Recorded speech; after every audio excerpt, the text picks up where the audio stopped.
Police ಇಲಾಖೆ ಮೂಲಕ ಈ ಕಾಂಗ್ರೆಸ್ ಸರ್ಕಾರ ಗುಂಡಾವರ್ತನೆ ಇವತ್ತು ಮಾಡ್ತಾ ಇದೆ. ನಾವು ಸುಭಾಷ್ ಶೆಟ್ಟಿ ಹತ್ಯೆದಾಗ ನಾವು ವಿರೋಧ ಪಕ್ಷ ನಾಯಕರು ನಮ್ಮೆಲ್ಲ ಸ್ಥಳೀಯ ಶಾಸಕರು ಮುಖಂಡರೆಲ್ಲರೂ ಕೂಡ ಬಂದಿದ್ವಿ. ಎನ್ಐಎಗೆ ಕೊಡಬೇಕು ಅಂತೇಳಿ ಆಗ್ರಹವನ್ನು ಕೂಡ ಮಾಡಿದ್ವಿ. ರಾಜ್ಯಪಾಲರನ್ನು ಕೂಡ ಭೇಟಿ ಮಾಡಿದ್ವಿ.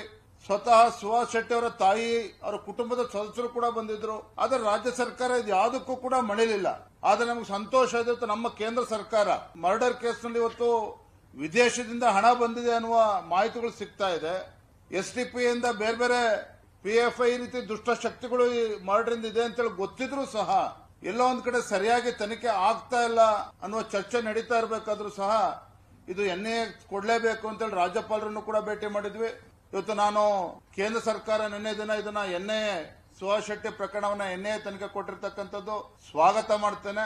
ಕೇಂದ್ರ ಸರ್ಕಾರಕ್ಕೆ ನಾನು ಕೃತಜ್ಞತೆಯನ್ನು ಕೂಡ ಸಲ್ಲಿಸ್ತೇನೆ. ಮಾನ್ಯ ಗೃಹ ಸಚಿವರು ಅಮಿತ್ ಶಾಜಿಗೂ ಕೂಡ ನಾನು ಕೃತಜ್ಞತೆಯನ್ನು ಸಲ್ಲಿಸ್ತೇನೆ. ನಾವು ಭಾರತೀಯ ಜನತಾ ಪಾರ್ಟಿ ಆಗಲಿ, ಹಿಂದೂ ಕಾರ್ಯಕರ್ತರು, ಹಿಂದೂ ಸಂಘಟನೆಗಳಾಗ್ಲಿ ಕಾನೂನು ಬಾಹಿರವಾಗಿ ಯಾವುದನ್ನು ಕೂಡ ನಾವು ನಮ್ಮ ಸಂಘಟನೆಗಳು ಮಾಡತಕ್ಕಂಥ ಪ್ರಶ್ನೆನೇ ಇಲ್ಲ.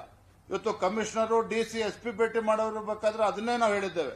ನಾವು ನಿಮ್ಮಿಂದ ಉಪಕಾರ ಬಯಸ್ತಾ ಇಲ್ಲ, ಯಾವುದೋ ಫೇವರ್ ಬಯಸ್ತಾ ಇಲ್ಲ.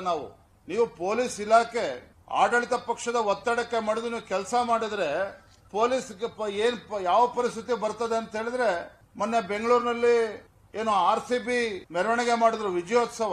ಪೊಲಿಟಿಕಲ್ ಲೀಡರ್ಶಿಪ್ ಇವತ್ತು ಮುಖ್ಯಮಂತ್ರಿಗಳು ಆಡಳಿತ ಪಕ್ಷದಿಂದ ಆಗಿರ್ತಕ್ಕಂಥ ತಪ್ಪಿನಿಂದಾಗಿ ಪಾಪ ಅಧಿಕಾರಿಗಳ ತಲೆದಂಡ ಆಯಿತು. ಬೆಂಗಳೂರು ಪೊಲೀಸ್ ಕಮಿಷನರ್ ಕೂಡ ಒಳಗೊಂಡಂತೆ ಸೀನಿಯರ್ IPS ಆಫೀಸರ್ 5 ಜನ ಪೊಲೀಸ್ ಆಫೀಸರ್ ತಲೆದಂಡ ಆಯಿತು. ನಾವು ಇವತ್ತು ಕಮಿಷನರ್, SP ಅದನ್ನೇ ಹೇಳಿದ್ದೇವೆ.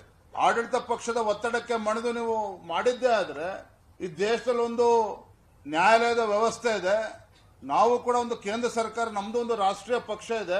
ನಾನು ಬೆದರಿಕೆ ಆಗ್ತಾ ಇಲ್ಲ. ಆದ್ರೆ ಆಡಳಿತ ಪಕ್ಷದ ಒತ್ತಡಕ್ಕೆ ಮಣಿದು ನಮ್ಮ ಕಾರ್ಯಕರ್ತರಿಗೆ ಬೆದರಿಕೆ ಹಾಕ್ತಕ್ಕಂಥದ್ದನ್ನ ಬಿಡಿ. ಎಷ್ಟು ನಡೆದ್ರೂ ಕೂಡ ನಾವು ಸಮಾಧಾನದಲ್ಲಿ ಇದೀವಿ ಅಂತ ಹೇಳಿದ್ರೆ ಅದು ದೌರ್ಬಲ್ಯ ಅಂತೇಳಿ ಆಡಳಿತ ಪಕ್ಷದವರಾಗ್ಲಿ, ಪೊಲೀಸ್ ಇಲಾಖೆಯವರಾಗ್ಲಿ ಅದು ದೌರ್ಬಲ್ಯ ಅಂತ ಅವ್ರು ಅನ್ಕೊಂಡ್ರೆ ಅದು ಮುಂದೆ ಅವರೇ ಅನುಭವಿಸಬೇಕಾಗ್ತದೆ. ನಮ್ಮ ಕಾರ್ಯಕರ್ತರು ಸಮಾಧಾನದಲ್ಲಿದ್ದಾರೆ. ಇವತ್ತು ನಾವು ಅದನ್ನು ಹೇಳಿದ್ವಿ ಪೊಲೀಸ್ ಕಮಿಷನರ್ ಹತ್ರ. ಇದು ಎರಡೂ ಕೈಯಿಂದ ಸೇರಿದ್ರೆ ಚಪ್ಪಾಳೆ ಆಗ್ತದೆ. ಕಾನೂನು ಸುವ್ಯವಸ್ಥೆ ಹದಗೆಟ್ಟಿರೋದು ನೀವೇ ಹೊಣೆಗಾರ ಅನ್ನೋದನ್ನು ಕೂಡ ನಾವು ಹೇಳಿದ್ದೇವೆ. ಆ ರೀತಿ ಪರಿಸ್ಥಿತಿ ನಿರ್ಮಾಣ ಆದ್ರೆ ಬೀದಿಗಳದ್ದು ಹೋರಾಟ ಮಾಡ್ತೇವೆ.